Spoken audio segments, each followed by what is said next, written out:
Welcome to What We're Enjoying Wednesday, part of Elmhurst Public Library at Home, the library's online program series. Tune in to hear our staff talk to you about what they've been reading, watching, listening to, playing, or otherwise enjoying that they suggest to others. Recently, I've been enjoying the new Netflix series Bridgerton, based on the books of the same name by Julia Quinn. The first season of the show and the first book, The Duke and I, followed Daphne, the eldest Bridgerton daughter, who has just been introduced to society and named this season's It Girl. Unfortunately, Daphne's brother has been turning away all of her suitors and her marriage prospects are not looking very good. To solve this, Daphne teams up with the local duke to make all of the men of the town jealous and to keep all of the mothers from throwing their daughters at the duke. Think of Bridgerton as Gossip Girl in Regency England, complete with witty commentary from an unknown writer, here voiced by Julie Andrews. The show is created by Shonda Rhimes and Betsy Beers, the creative team behind shows like Grey's Anatomy and Scandal, so you can expect a certain level of drama and twists, not to mention a lot of complicated romance. Watch season 1 of Bridgerton on Netflix by checking out a Roku from the Library of Extraordinary Things, or check out the books in print, audio, and ebook.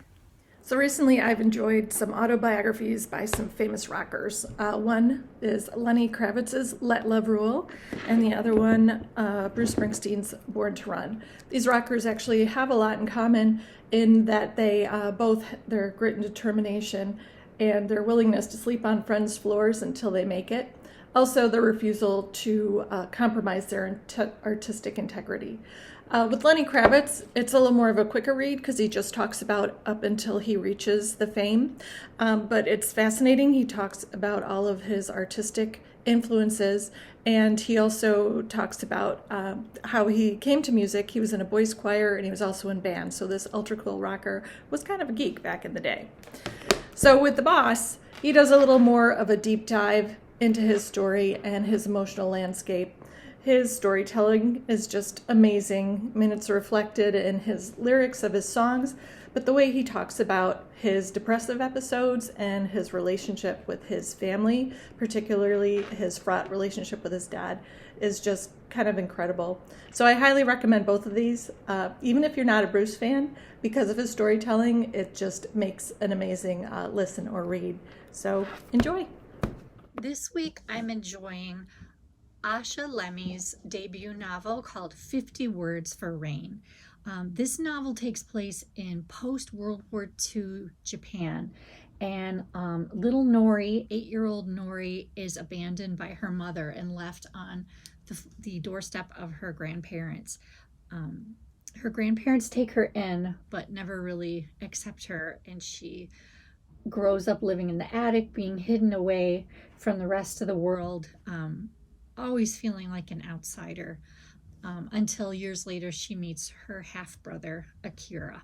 So this is just a really beautiful, sweeping novel of Nori's life growing up, never being on the inside circle, always looking to be accepted, always looking for her own version of family. It's a really, really beautiful story, beautiful storytelling, and I hope you enjoy it. A TV series that my household has been enjoying recently is Kitchen Nightmares. It's available on Hulu. There's actually 2 versions of the show, a British and an American. We've been watching the American version. Both versions of the show are hosted by Chef Gordon Ramsay, and he goes around to different restaurants and diners that are failing and losing business, and he tries to figure out why they're failing. Spoiler alert, it's always because they have terrible food and are super unhygienic. And then he tries to fix them and make them successful. So it's very entertaining, and we've also picked up some cooking tips during the process. Hi, I'm Linnea in the kids department, and I wanted to share with you a book I just read recently that I really liked called Anxious People by Frederick Bachman.